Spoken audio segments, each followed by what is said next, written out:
So first, what is keratoconus? Well, the analogy I always like to make is the very front part of the eye, that you could put a contact lens on. It's called the cornea. And the cornea is kind of like an island. So first, picture an island kind of gently rising out of the sea, like in the Bahamas or something. We want your island to kind of be nice and round and smooth with no major hills or bumps or anything like that. That's a typical normal cornea. Now think about astigmatism. Astigmatism would be like if your island has a kind of mountain range running through it. That just means that from a practical perspective, the curvature in one direction is not the same as the other direction, which is why we get those streaky lights at night and that blurry vision. Keratoconus would be like if you had the mountain range, but on one side of the mountain range there's a volcano. That volcano corresponds to an area that's literally raised on your cornea, which means your cornea is usually very irregular, and that is why vision is so blurry, especially without the help of something like a hard contact lens. Thankfully, there are ways that we can treat keratoconus in multiple perspectives, both stopping it from progressing and treating your vision. So for one, cross-linking is a very common procedure. It's basically glue. So it's glue that kind of stops the tectonic activity of our island. So it means the volcano should stop getting bigger, the mountain range should stop growing, and it should really kind of calm down your island and make it more stable. That treatment is very important, again, because anything we do, if it keeps progressing, then we're chasing a moving target. As far as treatments for your vision are concerned, yes, there's things like glasses and contacts, but some of the best treatments, especially the best modern treatments, are things like PRK with Contura. So as we talk about in another video, Contura is basically a land survey of your island.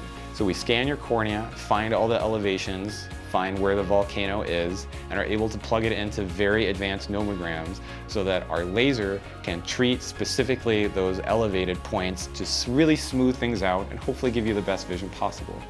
Very common, we do that smoothing procedure one day, and then the next day we do the glue to kind of lock everything in place.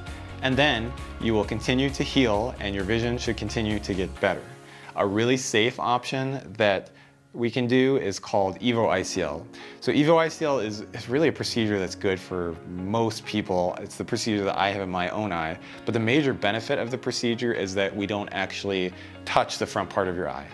What I like to say to patients sometimes, especially if you have an irregular front part of the eye, is that volcano can erupt. So if we would just do a laser and not do cross-linking or anything, and you have that volcano sitting there, it can erupt, and what that kind of corresponds to in the metaphor is that the cornea becomes very unstable and your keratoconus progresses very quickly. So that's why the gluing part, the cross-linking part, is such an important part of the keratoconus journey typically.